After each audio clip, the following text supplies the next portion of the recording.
Je m'interroge ce jour sur la question de la mauvaise gestion du personnel temporaire dans la fonction publique camerounaise. Quelle est la durée de l'emploi temporaire? Quelle est la durée d'emploi d'un temporaire dans ce pays? Comment comprendre que certaines personnes sont temporaires depuis plus de 20 ans dans ce pays? Que se passe-t-il vraiment? On fait la moto en tant que temporaire. On est dans un service temporaire, la fonction publique. Le ministère de la fonction publique avait, il y a quelques mois, décidé de contractualiser tous les ex-temporaires en service dans les administrations publiques. Les temporaires ont produit. Mais à ce jour, flou total, action à tête chercheuse. Depuis 2019, le ministre de la fonction publique et de la réforme administrative avait publié sur le site de son ministère de nombreuses listes relatives à la contractualisation des prétendus temporaires de la fonction publique. Listes qui n'ont par ailleurs rien à voir avec les véritables temporaires de l'administration, parce que truffés de noms souvent cooptés, loin du système. Une liste avait été publiée. En tête chercheuse, on a pris certaines personnes. On a parlé de 6074 temporaires qui avaient été piochés à l'intendance du palais de l'unité, des pavillons et résidences présidentielles, dans les services du Premier ministre, au ministère de la Défense et dans les services du contrôle supérieur de l'État. 5 mars 2020, 15 avril 2020, 1er juin 2020. Il faut le dire, on a applaudi. Mais voilà plusieurs années que les dossiers de contractualisation semblent être bloqués. Bloqués par qui?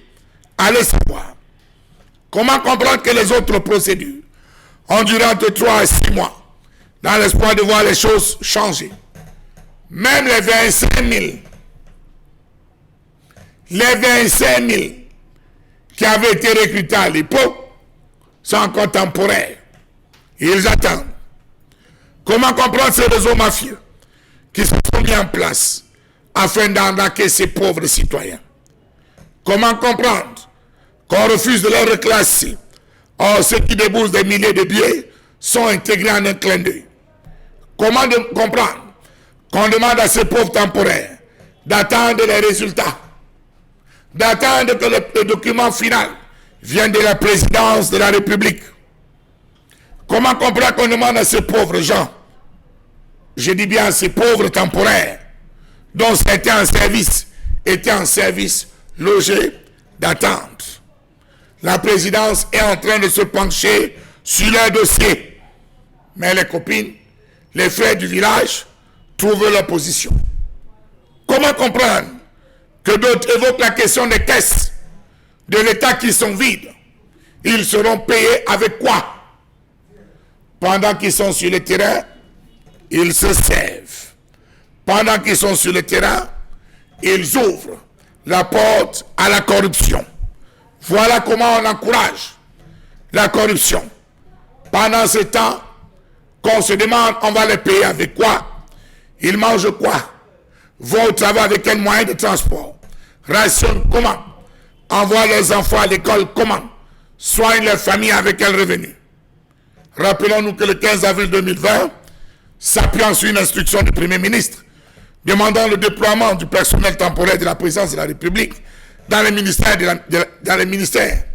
le ministre de la fonction publique et de la réforme administrative, Joseph Lé s'était engagé a travaillé d'arrache-pied pour qu'en 2023, on ne parle plus de temporaire.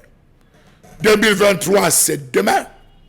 Se souvient-il encore de son discours, de cet engagement pris?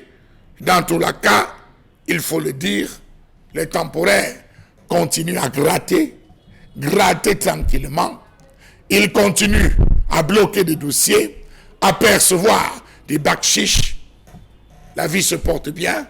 On nous signale même que certains temporaires ont conçu des mini-cités. Certains temporaires, sans salaire, sans compte bancaire, ont réussi à se faire une vie et faire voyager leurs enfants. Était-ce ainsi que devrait se comporter une république exemplaire? Question.